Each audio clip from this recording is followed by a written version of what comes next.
Hello, hello, je te souhaite la bienvenue sur Tremplin, le podcast pour prendre de la hauteur sur ton business. Toi qui es entrepreneur ou dirigeant d'entreprise, je te partage ici des clés pour structurer et optimiser ton marketing ou ta communication, mais pas que. Sur ce podcast, nous parlons aussi d'entrepreneuriat, de charge mentale, de productivité, bref, plein de conseils pour avancer et se développer sereinement, que ce soit à titre professionnel ou personnel. Ici Karine Vaca, à mon compte depuis presque 15 ans, je dirige l'agence 321 Idecom, spécialisée en événementiel, et en parallèle, je suis formatrice chez Comco Academy, qui aide les entrepreneurs à structurer leur marketing communication et leur business en général pour plus de fluidité et moins de stress au quotidien. Alors, mets-toi à l'aise et c'est parti!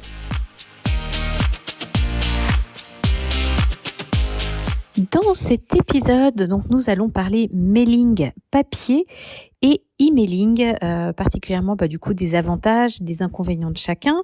On va voir effectivement en quoi ça consiste aussi également. On va voir une chose très très importante, c'est comment s'organiser justement sur ce type d'opération de communication pour ne pas perdre du temps et surtout aussi pour ne pas passer à côté de quelque chose qui serait vraiment ultra important pour la réussite de cette opération, que ça soit donc le mailing papier, donc un envoi postal d'un courrier, d'un catalogue par la poste, donc dans une enveloppe où ça arrive dans la boîte aux lettres des personnes que vous souhaitez cibler, et l'e-mailing, donc en fait c'est un mailing tout simplement par voie électronique, donc par email. Donc nous allons commencer cette première partie en parlant donc du mailing papier, donc le mailing traditionnel qui existait déjà il y a quelques années, bien avant l'emailing, donc qui est donc l'envoi, comme je vous le disais, d'un élément papier dans une enveloppe avec l'adresse de la personne, et ça arrive directement dans sa boîte aux lettres. Donc le mailing, c'est vraiment une technique qui permet soit d'attirer des nouveaux clients, donc vous allez avoir une base d'adresses postales et vous envoyer votre information. Donc on va voir un petit peu plus tard ce que vous pouvez envoyer justement, et quand ces personnes auront lu votre courrier, le but en fait c'est qu'elles vous appellent, qu'elles prennent un rendez-vous, qu'elles achètent quelque chose, mais en tous les cas le but c'est de les convertir, et si les personnes sont déjà clientes, ça peut aussi être un bon moyen de les fidéliser, soit des fois ça peut être des petits cadeaux, ça peut être l'envoi d'un bon promo, souvent vous allez recevoir des grandes parfumeries, leurs petits dépliants avec les moins 30 pour la fête des mères, le nouveau rouge à lèvres, waouh, tu l'as pas testé, viens le voir, on a un nouveau vernis à ongles, viens le tester. Donc voilà, ça c'est vraiment de la fidélisation complète. Et donc dans ce mailing papier, vous allez bien évidemment donc communiquer sur des actualités de vos produits, de vvos services. Vous pouvez communiquer sur des offres de vente qui vont être personnalisées. Comme je vous disais, ça peut être un bon promotion. Ce que j'appelle un bon promotion, en fait, vous savez, c'est les bons de réduction, genre 15% si vous venez me voir en boutique, ou moins 15% avec tel code promo si vous vendez sur un site internet. C'est pas incompatible de faire un mailing papier quand on a un commerce qui est purement électronique. Et du coup, ce type en fait de communication qu'est le mailing papier a vraiment cette particularité aujourd'hui de créer vraiment un lien plutôt fort entre votre audience entre ton audience et toi, pour la simple et bonne raison qu'aujourd'hui on ne reçoit plus des tonnes et des tonnes de courriers postaux comme ça pouvait l'être il y a encore quelques années. Il y a encore quelques années, on recevait des tonnes et des tonnes de lettres et des tonnes de courriers promotionnels, et aujourd'hui beaucoup moins ce que j'appelle un courrier. Donc quand on fait un mailing papier, je le rappelle, parce que vous allez me dire on a plein de trucs dans les boîtes aux lettres, non, ce qu'on a souvent dans nos boîtes aux lettres, ce sont des catalogues qui ont été mis en vrac, braque dans votre boîte aux lettres et que souvent vous prenez le petit tas, vous le jetez à la poubelle. Ce qu'on appelle vraiment un mailing papier, vous avez fait l'effort d'écrire, vous avez un catalogue, vous avez écrit une lettre. Sur cette lettre, vous pouvez la personnaliser en mettant le prénom et le nom de la personne, son adresse, en mettant chère Sophie par exemple. Donc ça va vraiment être un courrier personnalisé et sur l'enveloppe, vous allez aussi avoir, vous l'envoyez par la poste, donc Madame Sophie Durand, il y a son adresse, son code postal, sa ville, vous avez mis un timbre pour que ça passe par la poste. Vous pouvez aussi imprimer votre enveloppe. Donc c'est vraiment ça, un mailing papier, et c'est en ça que il y a l'effet waouh, puisqu'il y a beaucoup moins de courriers aujourd'hui qu'on reçoit dans nos boîtes aux lettres. Et c'est pour ça que ça crée aujourd'hui des liens relativement forts. Et après, vous pouvez avoir effectivement, je vous disais, l'exemple des parfumeries où là aussi, ça va être enfin, c'est un mailing papier dans le sens où, effectivement, il l'envoie par la poste avec un tram et qu'il y a votre prénom et votre adresse et votre nom. Mais pour le coup, c'est un peu moins personnalisé parce qu'en gros, c'est une petite plaquette qui fait 3 petites pages avec des petits tickets à détacher avec -20, -10, venez essayer le rouge à lèvres. Et sur un côté, il y a votre numéro de téléphone, enfin votre adresse, pardon. Et c'est en ça que là, c'est un mailing papier. Mais je trouve, moi, ce qui crée vraiment un lien, c'est vraiment quand vous étudiez un mailing qui est vraiment personnalisé, puisque quitte à faire ce genre d'opération, il faut que la personne se dise « Ah oui, c'est vraiment à moi qu'elle écrit ». C'est pas j'ai fait le courrier à tout le monde, bonjour monsieur, bonjour madame, je l'ai imprimé en 300x, j'ai jeté ça dans des enveloppes et puis voilà. C'est vraiment c'est marqué chère Sophie et sur l'enveloppe il y a Sophie Durand. On s'est donné du mal pour lui envoyer quelque chose et la personne forcément va faire l'effort d'ouvrir l'enveloppe et elle va apprécier l'effort. Donc c'est pas souvent c'est pas, contrairement à toute la petite paperasse qu'on va recevoir, tous les catalogues là sans nom, sans rien, qui sont donc non adressés. Ça souvent vous allez regarder et soit ça va passer directement à la poubelle ou vous allez feuilleter rapidement et ça va être fini tout de suite. Donc voilà pour vraiment l'avantage du mailing. Donc le mailing papier, comme je vous le disais, hein, c'est le mailing postal ou le publi postage quand vraiment vous commencez à avoir beaucoup de quantité. Et c'est vraiment, vous allez envoyer un support papier. Donc effectivement, ça peut être un petit catalogue, ça peut être juste un courrier. Vous allez pouvoir envoyer une petite carte promotionnelle, pourquoi pas. Et donc c'est ça qu'on appelle en fait le marketing direct. Souvent, enfin c'était un terme qu'on employait il y a quelques années, qu'on emploie peu, mais qui existe. Et dans le marketing direct, effectivement, on envoyait directement des mailings papier et vraiment des supports qui étaient physiques que la personne pouvait tenir dans la main, feuilleter et du coup garder, d'accord. Donc souvent ça peut vous permettre à vous soit ce que je disais, de créer un lien, de rattirer des personnes en boutique ou sur votre site internet. Et le but de ces opérations de mailing papier, c'est vraiment d'améliorer vos ventes. Et d'ailleurs, vous remarquerez, vous avez toujours les grands mastodontes de la vente par correspondance qui l'utilisent, et notamment également une marque suédoise qui continue. Alors eux, c'est pas du mailing adressé pour le coup, mais c'est quelque chose qu'on va pas jeter à la poubelle. C'est leur fameux catalogue annuel que tout le monde attend impatiemment en septembre. Et donc effectivement, ça c'est pas un mailing papier, mais pour le coup, c'est pas quelque chose que vous allez jeter. Donc c'est un autre moyen effectivement qui peut être utilisé, mais je ne pense pas que toi à ton échelle tu aies un gros catalogue de 200 pages que tout le monde attend avec impatience et que tu peux te permettre de mettre dans les boîtes aux lettres comme ça, sans petits mots, sans rien. Donc toi, si tu veux vraiment envisager un mailing papier, il faut vraiment le faire de la meilleure manière possible, c'est-à-dire vraiment avec une enveloppe où il y a une jolie adresse, alors soit écrite à la main, soit une étiquette toute propre, collée droite et pas de travers sur ton enveloppe, un timbre, et puis après tu peux aussi faire imprimer des enveloppes avec ton logo. Donc ça se fait, il y a vraiment pas de souci. Et ensuite, il faut vraiment soigner ce que tu vas mettre dedans.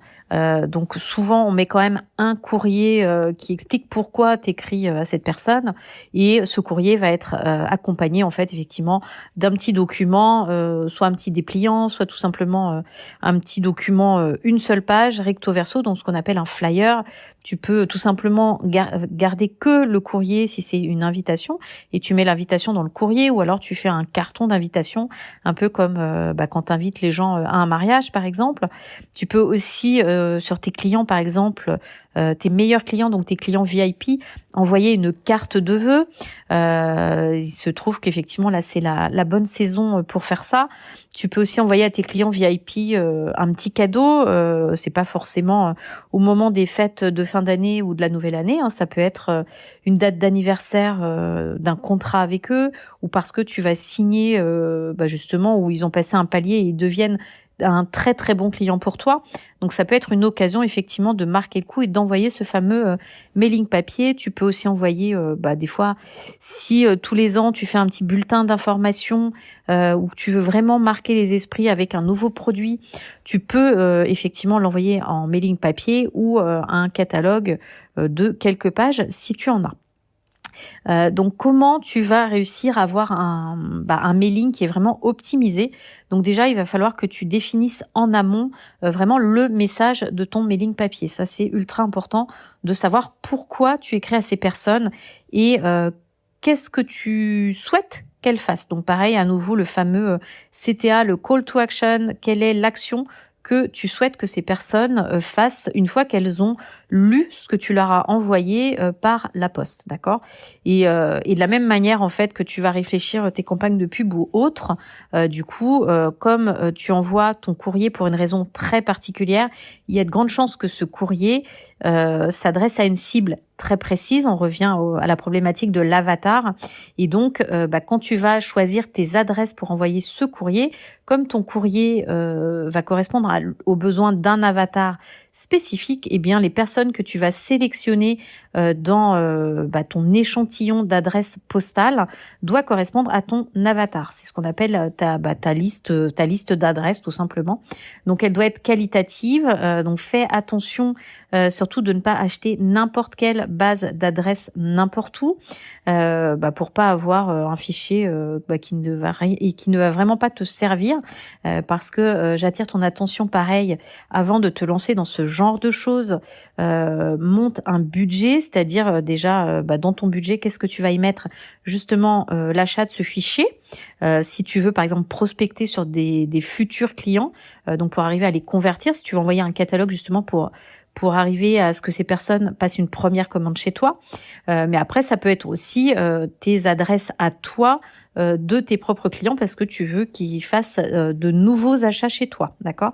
Donc ça, il y a aucun souci. Donc le budget ensuite qu'il te faudra, c'est l'achat des enveloppes parce que même si tu ne personnalises pas tes enveloppes, il te faut un budget pour acheter ces enveloppes, donc des enveloppes blanches. Tu peux prévoir aussi un budget pour des stickers si tu veux personnaliser tes enveloppes sans imprimer des enveloppes parce que c'est un certain coût. Tu peux aussi donc imprimer des stickers avec ton logo que tu mets derrière l'enveloppe ou sur la face avant en haut à gauche, puisque en haut à droite, je te rappelle que c'est le timbre. Donc dans ton budget également, tu vas avoir le fameux timbre. Tu vas avoir l'impression de tes courriers, donc si tu les imprimes toi-même, le coût de ton papier blanc et de ta cartouche d'encre, ton temps également, parce que ton temps c'est de l'argent. Tu vas avoir globalement déjà, ça c'est ton coût minimum, et après si tu vas commencer à aller justement sur des grosses quantités, il y a de grandes chances que tu ne fasses plus ni l'achat de tes enveloppes, ni l'impression de tes étiquettes, ni ce qu'on appelle la mise sous pli, c'est-à-dire prendre tout ce que tu veux mettre dans l'enveloppe, la mettre dans l'enveloppe et cacheter l'enveloppe.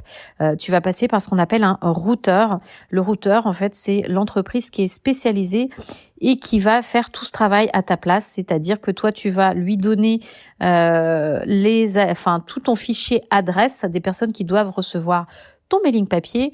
Tu vas lui dire, tiens, tu dois m'imprimer tel courrier.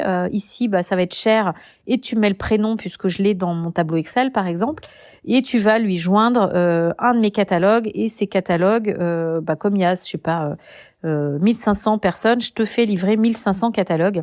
Et votre routeur va imprimer les enveloppes, va imprimer les courriers et va faire toute la mise sous pli, c'est-à-dire qu'il va prendre vos catalogues, vos courriers, il va les mettre sous enveloppe, il va cacheter l'enveloppe, il va mettre l'étiquette ou alors il va avoir imprimé l'enveloppe en amont et il va mettre les bons courriers dans les bonnes enveloppes et il va après affranchir pour vous également tous les courriers et du coup il va faire l'envoi pour vous, d'accord. Donc ça c'est ce qu'on appelle un routeur. Et tout ça, c'est pour ça que je vous disais, tout ça se budgète parce que ça a un certain coût qui est pas négligeable, même si vous faites des choses par vous-même. Donc j'en reviens sur l'opération de faire un mailing papier. Ensuite, ne négligez pas l'originalité de votre message. Donc vous pouvez effectivement faire quelque chose de très simple, mais ne misez pas sur un courrier qui dit chère madame, je vous prie de bien vouloir trouver ci-joint notre catalogue. Appelez-nous, on est à votre disposition. Au revoir, bonne journée. Essayez de travailler quand même un peu vos textes, d'avoir des images, un courrier qui donne envie et surtout on comprend clairement que effectivement c'est un catalogue, qu'il a tel et tel avantage pour moi, qu'il faut que j'aille voir et que s'il y a quelque chose qui m'intéresse, je dois vous appeler à tel ou tel numéro ou je peux aller sur tel site internet, j'ai clairement le 3W, etc. S'il y a un code promo, il est marqué très clairement pour que je puisse le retrouver facilement et que je puisse l'utiliser sur le site internet. Donc un courrier, vous pouvez jouer bien évidemment sur le papier. Vous n'êtes pas obligé de prendre un papier tout blanc 80 grammes. Hein.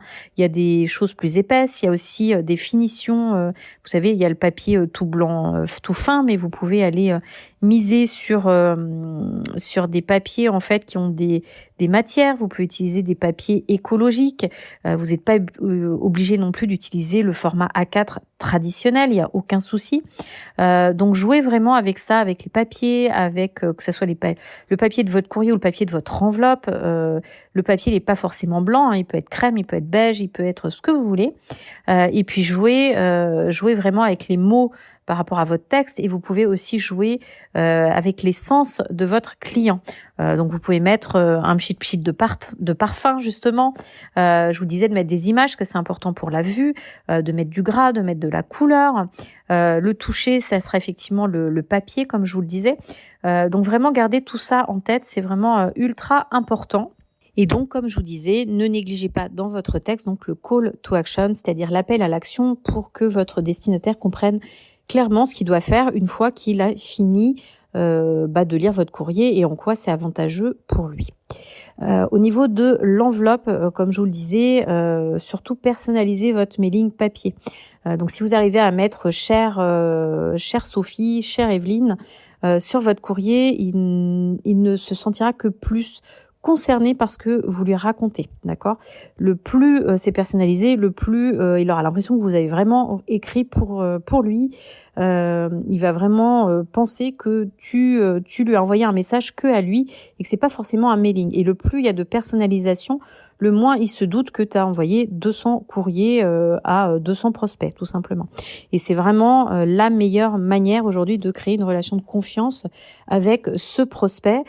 Donc vraiment, travaille cette personnalisation et travaille la qualité de ton écrit, c'est super important. Et ce que je te disais, donc tu peux aussi, pour savoir si tes mailing papier fonctionnent, c'est tout simplement dans ce fameux call to action, t'arranger pour avoir une traçabilité de ce que les gens font derrière. Donc c'est vrai qu'un petit code promo qui est spécifique à ce courrier qui est rentré sur ton site internet, ça te permet de juger si ce mailing papier a fonctionné. Si tu as une boutique physique, que les gens viennent avec un petit coupon, souvent parce qu'il y a un petit petit cadeau, c'est pour ça qu'ils viendront avec ça, ou pour tester le dernier vernis à ongles, ou le dernier rouge à lèvres, ou des choses comme ça. Ça c'est vraiment à vous d'y réfléchir, et ça vous permet d'évaluer et de comparer vos différents mailing papier entre eux, et justement le plus vous allez pouvoir les comparer, le plus vous allez pouvoir les améliorer, et de manière à faire après à chaque fois vraiment de taper systématiquement dans le mille avec vos opérations de mailing papier. Donc comme je vous le disais, côté avantage, vous touchez vraiment directement vos prospects ou vos clients, puisque ça arrive vraiment dans sa boîte aux lettres et vous créez un vrai lien.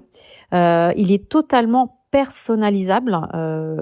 Après, c'est à vous de décider du degré, mais vous pouvez vraiment personnaliser le texte par rapport à votre cible. Vous pouvez insérer le prénom. Si vous avez des listings ultra complets, vous pouvez très bien imaginer ta dernière visite chez moi remonte au 15 mars 2022. Je serais vraiment ravie de te revoir, ce qui fait que c'est une phrase qui peut marcher si c'est le 15 mars 2022 ou c'était il y a un mois. Et du coup, dans ce fameux tableau Excel, le tableau Excel qui va vraiment personnaliser vos courriers, et du coup, il y aura une colonne avec cette date, par exemple. La surface de communication de votre courrier, c'est vous qui la choisissez, que ce soit le format ou ce que vous allez y mettre. Donc vraiment, ça c'est un super avantage. Le mailing papier souvent peut traîner assez longtemps chez les personnes. Donc contrairement ce qu'on va voir juste après à l'emailing, donc au mailing électronique par email, sa durée de vie est quand même beaucoup plus longue qu'un emailing. Et puis en plus, l'emailing, il peut arriver en spam, dans la corbeille des gens, sans que forcément ils le voient, alors que le mailing papier, au pire, avant de passer par la case poubelle, il sera quand même passé par la main de la personne qui, elle, va juger si elle le met à la poubelle elle-même. Mais ça, c'est pas la boîte aux lettres qui va décider pour moi de mettre le courrier à la boîte aux lettres. Il y a vraiment une action consciente de la personne de dire oui, ça m'intéresse, je le garde, non, ça ne m'intéresse pas, je le mets à la poubelle. Vous pouvez vraiment l'adapter quel que soit votre secteur d'activité, que ça soit du service, que ça soit du produit, que vous soyez tout petit, que vous soyez auto-entrepreneur, petite entreprise, moyenne entreprise, grande entreprise. Ce type d'opération est vraiment adapté, il n'y a aucun souci, et vous pouvez l'adapter à votre budget. Vous pouvez faire des tests au début avec 20-30 courriers, ça va vous coûter 30 enveloppes, vous allez imprimer 30 courriers sur votre imprimante, 30 timbres, et puis après un petit peu d'huile de coude, mais vous pouvez tester sans aucun souci, être ultra créatif. À nouveau, vous pouvez faire des super courriers également avec Canva. Je vous invite à tester la version gratuite. Vous pouvez fonctionner à l'année avec la version gratuite et faire de très jolies choses. Il y a de très beaux modèles. Donc l'avantage pour vous, c'est vraiment que ça permet de mettre en avant votre entreprise, de la valoriser. Si vous avez envie de mettre 3, 4, 5 pages, vous pouvez y aller raconter une histoire, puisque je vous rappelle que comment fonctionne le prix du timbre, c'est au poids de votre enveloppe. Donc regardez, pour arriver à 20 grammes, combien de papier vous pouvez mettre, et ça vous permettra de vraiment utiliser le budget d'un timbre 20 grammes. Et vous pouvez avoir un très très bon retour sur investissement. Généralement, quand les courriers sont bien conçus, il y a toujours des très très bons résultats. Mais vraiment, la clé d'une opération réussie pour un mailing papier, c'est vraiment de faire attention à qui on écrit. Donc, si c'est votre base client, de vraiment arriver à l'avoir segmenté, d'avoir un petit groupe de clients qui ont un besoin précis, et c'est ça dont vous allez parler dans le courrier. Et si vous allez sur de la prospection avec des adresses postales que vous ne connaissez pas, pareil, il faut que vous puissiez dire si vous les achetez ou si vous les louez. Je vais vous expliquer ça tout de suite d'ailleurs, de comment ça marche. Il faut vraiment que quand vous donnez pareil à la personne à qui vous allez acheter vos adresses, lui dire clairement je veux des femmes de 25-35 ans qui ont un pouvoir d'achat assez élevé, qui sont peut-être chefs d'entreprise. Après, c'est la personne à qui vous allez acheter qui va vous donner les critères que vous pouvez choisir dans son listing d'adresses. Vous pouvez lui dire aussi que vous voulez, je ne sais pas si vous avez une boutique physique, que des personnes qui habitent à 30 km de cette adresse. Si c'est un site internet, vous pouvez dire que les adresses France. Vous pouvez aussi dire que non, comme vous proposez la livraison gratuite dans le département, vous ne voulez que envoyer un petit code promo par courrier aux habitants de votre département ou aux femmes de 25-35 ans de votre département ou aux étudiants de 20-25 ans. Voilà, donc c'est vraiment à votre partenaire, demandez-lui quels sont les critères de segmentation et du coup vous allez choisir sans doute souvent quand même, est-ce qu'il est étudiant, est-ce qu'il est actif, si c'est un homme, une femme, son âge, vous pouvez avoir souvent le poste, vous savez où il habite. Donc ça, souvent, ça peut être utile pour choisir du coup à qui vous écrivez si vous louez une nouvelle base pour avoir plus de prospects. Donc je vous disais que soit vous pouvez louer ces adresses ou les acheter, ce qui n'est pas du tout pareil. Donc quand vous achetez des adresses postales, vous en devenez propriétaire, d'accord? Donc ça veut dire que vous récupérez un fichier Excel avec les personnes qui correspondent aux critères que vous avez demandé. Donc vous allez acheter ces adresses et vous pouvez aussi avoir la solution de louer ces adresses. Si vous louez des adresses postales, en fait le principe c'est que vous avez le droit de leur écrire une seule fois. Et bien évidemment la personne à qui vous allez louer les adresses, donc ce sont des entreprises spécialisées qui ne font que de la vente et de la location d'adresses postales. Ils peuvent aussi faire des locations et ventes d'adresses email, ça marche de la même manière. Et donc, quand vous allez louer, bien évidemment, ils vont pas vous donner l'adresse postale. Ils sont pas fous, puisque vous avez le droit de les contacter qu'une seule fois. Donc, dans ce cas-là, souvent, ils ont la casquette de routeur, c'est-à-dire que ils vont vous dire, ok, selon ton critère, moi j'ai 300 adresses postales. Donc, comme tu la loues, donc quand vous la louez, bien évidemment, vous la payez moins cher que quand vous l'achetez. Écoute, tu m'envoies ton courrier, ce que tu veux mettre dans ton enveloppe et moi je m'occupe de l'envoi. Donc souvent quand vous louez, le but c'est quand même d'essayer de récupérer un jour ces personnes en direct dans votre base. Donc ce qui est souvent malin quand vous louez des adresses postales, c'est d'avoir un petit coupon dans votre enveloppe pour que les personnes récupèrent un petit cadeau ou quelque chose. Et là, vous demandez à la personne qu'elle vous donne son nom, son prénom, son adresse postale, son téléphone, son email, et que à réception de son petit coupon, alors soit vous donnez un lien et elle s'inscrit, soit c'est un petit coupon postal qu'elle remet dans une enveloppe. Bon, ça peut vite l'enquiquiner. Donc le lien est plutôt pas mal pour aller s'inscrire. Et là, en échange, vous lui envoyez un petit cadeau par email ou autre, de manière à pouvoir avoir un acte volontaire de sa part de vous donner son adresse postale, d'accord? Donc ça c'est juste, c'est important à savoir la différence vraiment entre louer un fichier ou acheter un fichier, d'accord? Et donc louer va vous coûter moins cher. Alors attention, ça va vous coûter moins cher parce que vous allez acheter vos adresses à l'unité, donc il va vous dire à l'unité ou au 1000, mais c'est vrai que si vous achetez que 200 adresses, il va souvent vous donner des coûts au 1000, c'est-à-dire aux 1000 adresses, d'accord? Mais vous pouvez lui demander le coût par adresse. Donc vous aurez le coût par adresse, donc que ça soit adresse postale ou adresse email en fait, une adresse électronique. Donc, quand vous louez, c'est moins cher par rapport au fait de louer ou d'acheter une adresse postale. Mais par contre, quand vous louez, viennent s'ajouter tous les frais du mailing papier, c'est-à-dire achat d'enveloppe, le fait de mettre sous pli, d'imprimer les courriers, des timbres, etc. Puisque ça, forcément, c'est le prestataire qui vous loue le fichier qui va le faire. Et ça, souvent, ils se font de la marge dessus, puisque ça reviendra beaucoup plus cher de passer par un prestataire pour préparer tous ces envois et faire les envois que si vous le faites vous-même à votre bureau avec vos petites enveloppes, vos petits courriers que vous aurez imprimés sur votre imprimante. Donc faites vraiment le calcul parce que quelquefois c'est plus intéressant d'acheter un fichier et de le faire vous-même que de louer tout ça. Donc si vous avez des questions un petit peu techniques, n'hésitez pas. Vous avez en dessous de l'épisode un petit lien qui vous permet de poser vos questions et on vous y répondra avec plaisir pour que vous ayez toutes les informations à votre disposition. Donc pour cette seconde partie, nous allons parler du sujet de l'emailing. Donc je pense que c'est peut-être quelque chose sur lequel tu es beaucoup plus à l'aise puisque tu dois avoir tout simplement l'habitude de faire des emailing. Donc un emailing, c'est donc l'envoi d'un courrier électronique, donc en fait d'un email en masse. Et souvent ça, tu le fais grâce à un auto-répondeur. Donc il y a des auto-répondeurs qui ont des forfaits gratuits, souvent jusqu'à 1500, 2000 contacts.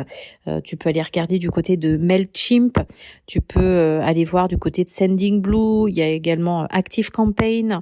Il y a pas mal d'auto-répondeurs qui te permettent d'envoyer des emailing au tout début sans avoir des frais exorbitants. Donc un email, souvent, c'est ce que je disais, il faut que tu montes tous tes emails dans une base email sur cet autorépondeur, et à partir de là, tu vas écrire un email électronique, donc un email, un texte, tu peux rajouter des photos, des liens, et ça, tu vas pouvoir l'envoyer, donc tu vas pouvoir faire une campagne à ta base email. Et cette base email, tu peux aussi imaginer avoir mis des femmes, des hommes, des femmes qui aiment bien les bijoux, d'autres qui aiment bien un autre produit, ce qui fait que tu vas pouvoir dire tiens, là j'ai une nouvelle promo sur un collier, je l'envoie à mes clientes qui aiment bien les bijoux. Tiens, j'ai un nouveau rouge à lèvres, je l'envoie à mes clientes qui aiment le maquillage. D'accord. C'est bientôt la Saint-Valentin, je l'envoie à mes clients hommes pour qu'ils aient une idée de cadeaux pour leurs copines. D'accord. Donc c'est ça l'avantage aussi de faire des emailing et de bien segmenter également tes emails. Donc les emails, ce qui est plutôt pas mal, c'est pour tout ce qui est prospection, c'est-à-dire tu peux récupérer des emails professionnels, mais pas des emails personnels de gens. Donc ça, les emailing, fais très très attention. Donc ça, c'est donné à titre complètement informatif, mais à la loi informatique et liberté, donc le RGPD, le règlement général sur la protection des données. Si tu n'en as jamais entendu parler, je t'invite à aller regarder sur Internet de quoi il s'agit. Mais en gros, c'est une loi qui te dit que tu n'as pas le droit, si la personne ne t'y a pas autorisé, tu n'as pas le droit d'écrire à un particulier. C'est-à-dire, par exemple, si tu trouves mon adresse personnelle email sur Internet, tu n'as pas le droit de m'écrire tout simplement parce que je ne t'y ai pas autorisé. Donc le RGPD, c'est une loi qui te dit que ce que tu as le droit de faire, ce que tu n'as pas le droit de faire, et si même la personne décide de te donner son adresse email, tu dois lui garantir pas mal de choses, notamment d'effacer son adresse email si elle n'ouvre pas tes emails au bout d'un certain délai, etc., etc. Mais pour ça, je t'invite vraiment à consulter tout ça et à te faire accompagner d'un service juridique, d'un avocat s'il y a besoin, si tu es un professionnel. Donc tu peux également, donc dans tes emails de prospection, tu peux aussi faire des emails de vente, donc là à tes clients, tu peux faire envoyer des offres sur tes formations, sur tes coachings, sur des produits si tu en vends. Donc alors au niveau des avantages de faire un emailing, surtout par rapport du coup au mailing papier, c'est déjà la première chose, c'est son coût. Le coût d'un emailing du coup est beaucoup plus faible qu'un mailing papier. Et puis effectivement, comme je vous disais, ça prendra vraiment votre temps généralement, puisque jusqu'à un certain nombre de contacts, beaucoup d'autorépondeurs sont gratuits. Et du coup, du fait que le coût soit très très faible, vous pouvez envoyer du coup beaucoup plus d'emails à ces personnes et vous allez plus les fidéliser.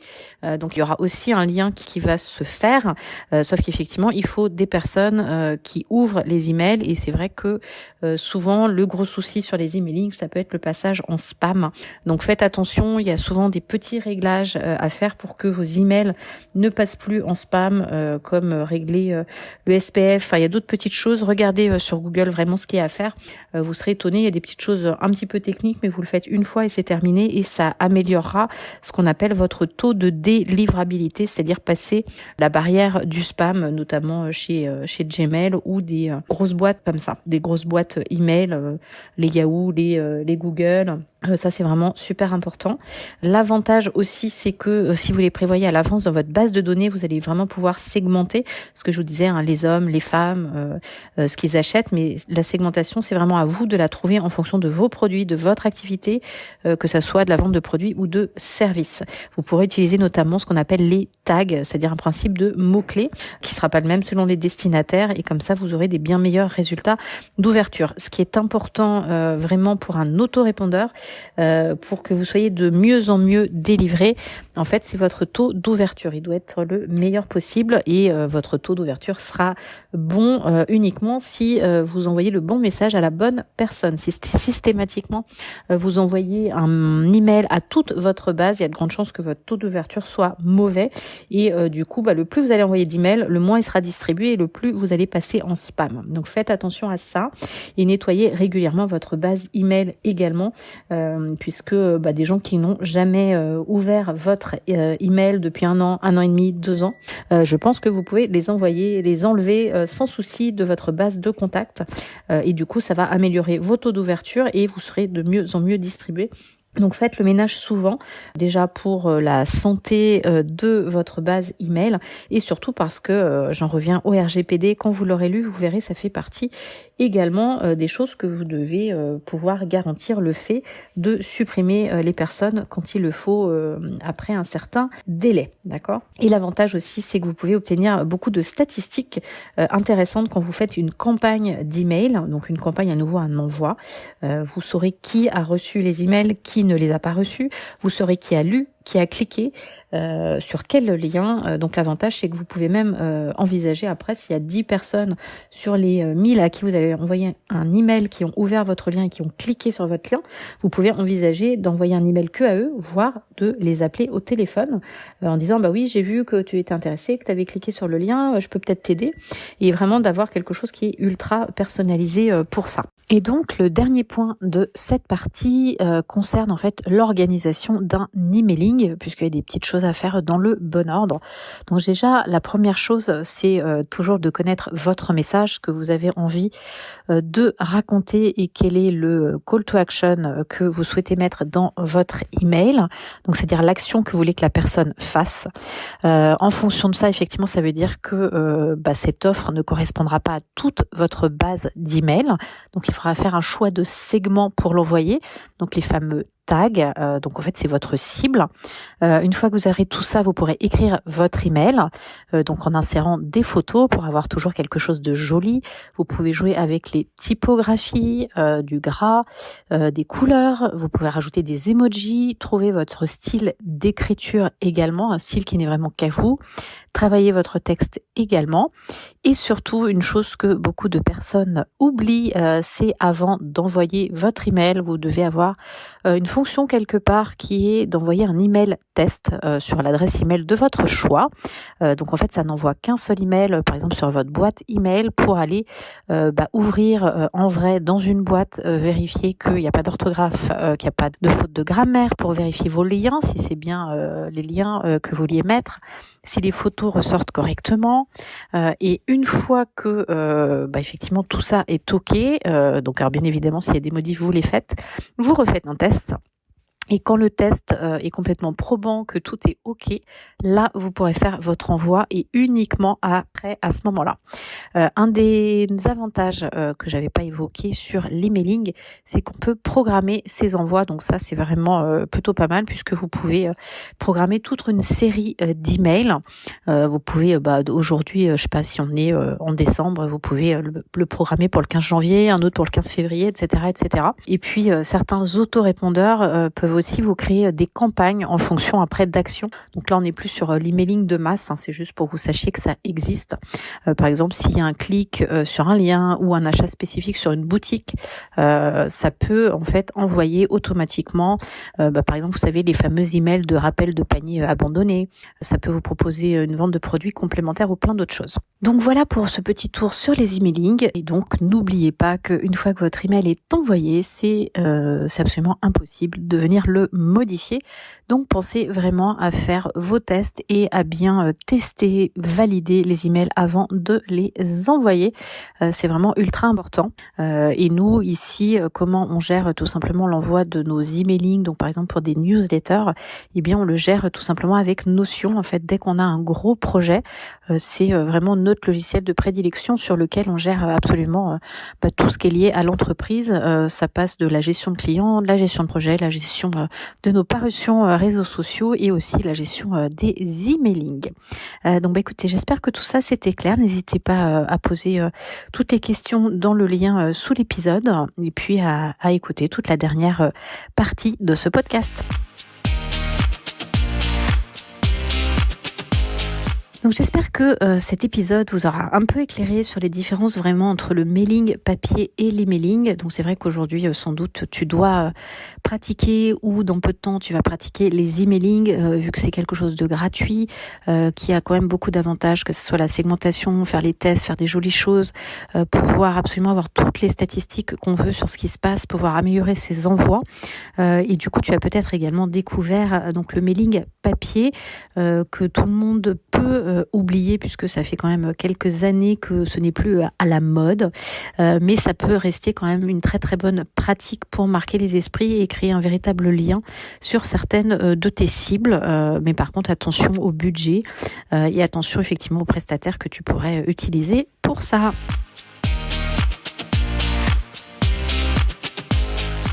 C'est presque fini, donc n'oublie pas, en description, tu peux récupérer le bonus dont je t'ai parlé dans cet épisode en cliquant sur le lien. Et si tu as des questions ou des sujets à nous soumettre, car tu éprouves des difficultés ou tu aimerais bien qu'on en parle, c'est également en description que cela se passe. Et voilà, c'est fini pour aujourd'hui, j'espère que ça t'a plu. Si le concept de notre podcast te plaît, n'hésite pas à laisser 5 étoiles ou un commentaire sur ta plateforme d'écoute. Ça aide vraiment le podcast à se faire connaître. Ça aide aussi encore plus d'entrepreneurs comme toi et au passage, ça nous encourage aussi à continuer. Merci beaucoup de m'avoir écouté jusqu'au bout et je te dis à très vite pour un prochain épisode. Allez, bye bye tout le monde.